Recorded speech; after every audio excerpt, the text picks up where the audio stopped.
Welcome to the business of being healthy, where we are passionate about treating our health as good as we treat our wealth. Shelly Bryan here, and I am obsessed with sharing real-life experiences and wisdom to help save you time, heartache, and money as you continue to grow personally and professionally. Twice a week, we push aside that BS to take massive intentional action. And I promise by tuning in, you will receive the straightforward talk you've been waiting for, filled with actionable steps that will inspire you to achieve the health and wealth you desire while you are building your empire.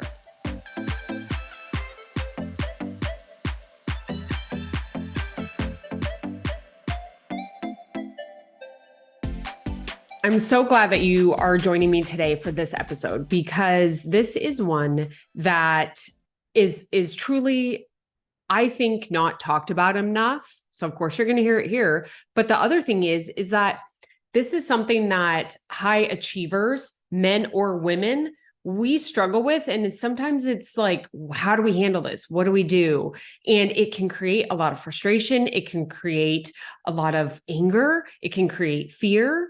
And what I want to share with you is my take on how to stop controlling the uncontrollable. Now, let me dive in, and I'm actually going to share a story with you. This is with a client whom I'm used to coach with and still am in touch with. And I shared this on my stories on Instagram. So I hope you're following me on Instagram. I hope that we are connected. Shoot me a DM if you hear this episode and it resonates with you. But this was something that I shared with, I'm not going to share any names, but I shared on my stories as just something like, have you been here? Listen in. And I got so much feedback that I was like, I knew I needed to bring this to the show and share it, because let's just dive in. Let's just get into this. So she is a mom of three. And when I say three, I mean triplets. So while she doesn't own a business, she's not climbing the corporate career, doing all of that, I think it's fair to say that her days are pretty busy with triplets. And I helped, with nutrition and mindset with her. And one day she just was like, I'm really struggling. I'm super low energy. And you know what? I'm just going to actually share the exact conversation that I shared on the story, but through our text message that we had together. And I just said, hey, how are you feeling this week? She said, honestly, I've been struggling, super low energy. I said, why do you think? She's like, I'm not sure. I go, okay, what changed from this week to last? Have you ever had that where all of a sudden you're like, what the hell is going on? I was feeling great one week and now I'm like derailed this week. And she said, nothing. Last week was exhausting because her husband was gone and maybe it's residual is what she was thinking. And then she goes, oh my gosh, I just checked my calendar and it was the previous week that he was gone. So that wasn't her excuse. And I said, okay, well, what's on your mind? What is new that is possibly adding unrecognized stress? And I said, how's your nutrition been? If you've been following along on the show, you know I am a huge advocate for proper nutrition. That doesn't mean dieting. It means proper nutrition. If we expect to operate at high levels, we have to fuel ourselves to be able to do that. So I'm always about nutrition and making sure your tank is full so that you can perform. So of course, I'm going to ask her about that. She said, afternoons have been crazy. That's pretty stressful. Nutrition has been good. And I said, okay.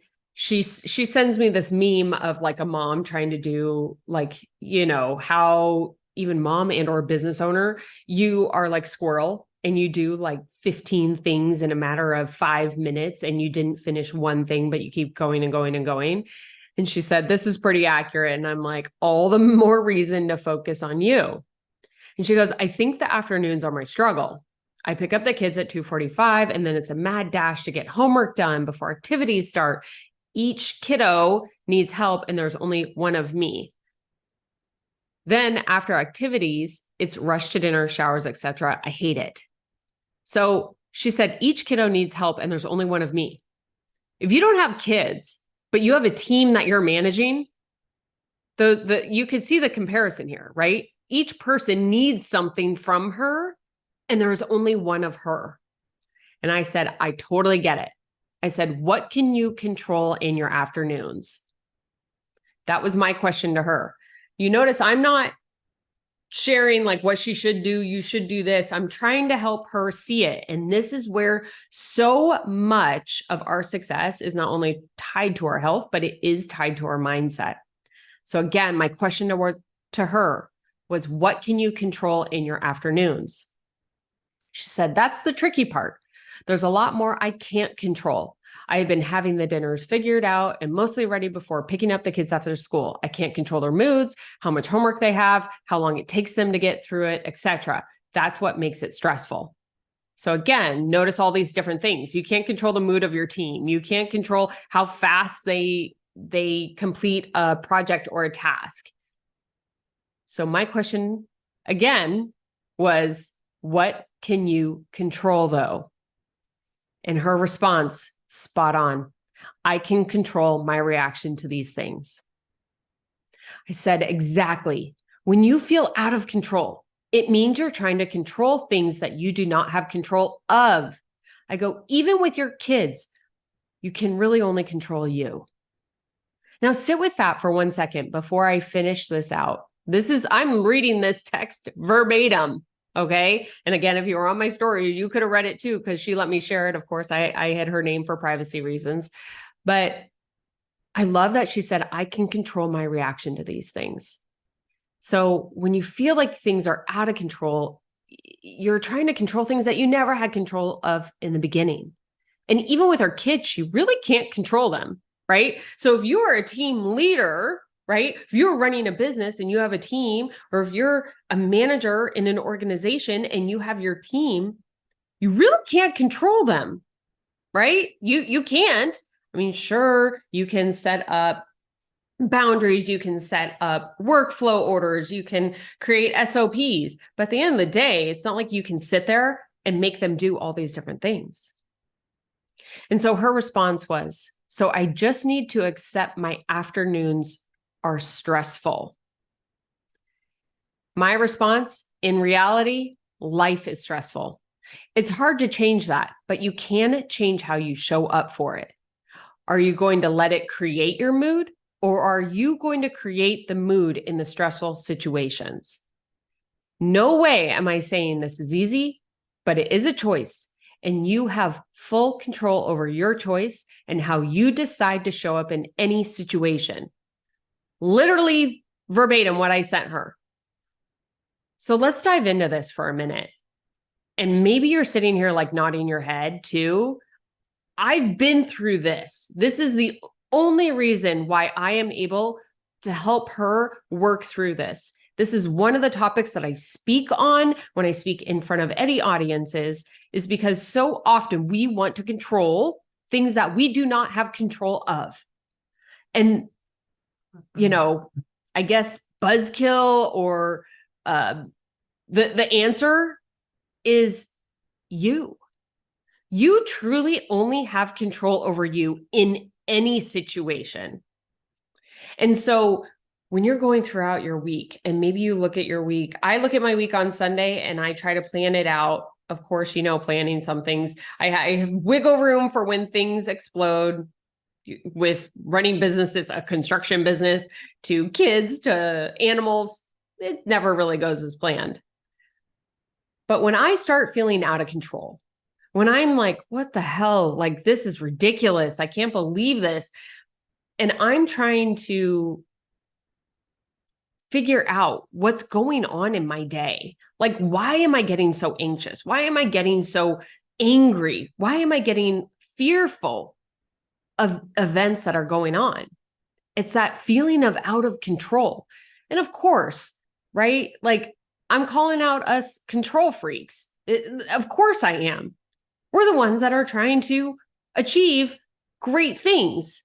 And so when I feel out of control, it's a key indicator to me that I am trying to control situations, events, other people, which are not in my control. And so that is the very reason I feel out of control. And that's what was going on with my friend and my past client, is she was trying to control all these things that she's right, she did not have control of. And are afternoons stressful? Heck yeah. Is running a business stressful? Yep. Is life hard? Yep, it's hard. But it doesn't mean that I throw up my hands. It doesn't mean that I still try to I try to control things that I don't, and they actually cause more stress. That's the key indicator. Whoa, I need to back off. And so when I have that feeling, here is the one thing that I always do, is that I ask myself, what can I control? And you can add, what can I control in this situation? What can I control based on the information that I have? Now, again, here's the answer. You can control how you react to news, to someone not meeting a deadline, to you winning a client, to you losing a client. You can control how you react. You can control your thoughts. You can control how you respond. You can control how you show up. You can control what lessons you're going to learn and apply. Once you truly get that feeling, and I hope you heard it even in this text stream, her response to what I said was heart emojis. She got it. It is the most freeing thing that you can do, is because when you feel out of control, ask yourself, what can I control in this situation? The answer is you. But what do you want to control about you in that situation? Do I want to control how I respond to this employee that did not meet a deadline, or that misspoke and cost the company money, or what have you? How do I want to respond in that situation? It is so freeing. That's what I hope that you get from this, is that actually by coming back to the thing that you can control, which is you, it is the most freeing mindset, because you release what you cannot control and you focus on what you can. And this is where the growth comes from. This is where you separate yourself. I'm sure we've all been there at different points in our career where we're wanting to, promote somebody or bring someone up or promote ourselves. And we're going, only to get disappointed. And you have a choice. How do I want to show up? Do I want to show up that I'm disappointed and pissed off? Or do I want to show up as the bigger person? Do I want to control my mood? Do I want to separate myself from everybody else that could have been going for this position or creating this business? How do I want to show up? And a lot of times you can even forward think, what do I want others to remember me by? How do I want to change this process? Because I'm going to control how I do it. So I hope that by sharing this, it gave you like a little bit of freedom, because there is freedom in only focusing on what you can control, which is you. And so I'm going to leave you with 3 little questions. I gave you the first main one. Whenever you're feeling out of control, stop. Just stop and say, what can I control in whatever is going on? The answer is you. Then you get to decide how you leave your mark in that situation. But you can also ask, did I show up the way I hoped? Because sometimes we're human and it doesn't work that way. And so if you didn't show up the way that you wanted, what did you learn? What did you learn about yourself? Did you maybe need to take a quick 2 minutes, let me step out of the office, compose myself, come back, my thoughts are gathered, and respond this way? And then how can I prepare and be ready for the next time? Because like I said in the beginning, and like I shared with my friend in that text message, life is hard. It's stressful. And each time that you stop and ask, what can I control? It's another rep in you becoming better in those stressful or challenging situations. And so how can I prepare to be ready the next time? Because guess what? It's life and it's coming. Again, I hope that this just shared, like, look, this is life. This is a real conversation. If you've ever felt like you're out of control, I hope that this just arms you with something to get you back into what you can control, which is you. And if you've ever talked to a friend that maybe has felt like the text message I shared, I really hope that you share this with them. Men, women, everyone could benefit from this. And I think the more that we take ownership in controlling ourselves, holy cow, the more freeing it becomes on your outcomes in your business, in your health, in your relationships, in everything. So please share this out. I hope that by sharing this, it's helped you and you can do the best thing and pay it forward and help someone else. Don't forget, come back twice a week. I'm dropping an interview episode as well as these solo episodes to help you excel and share these little life lessons so we can all pay it forward.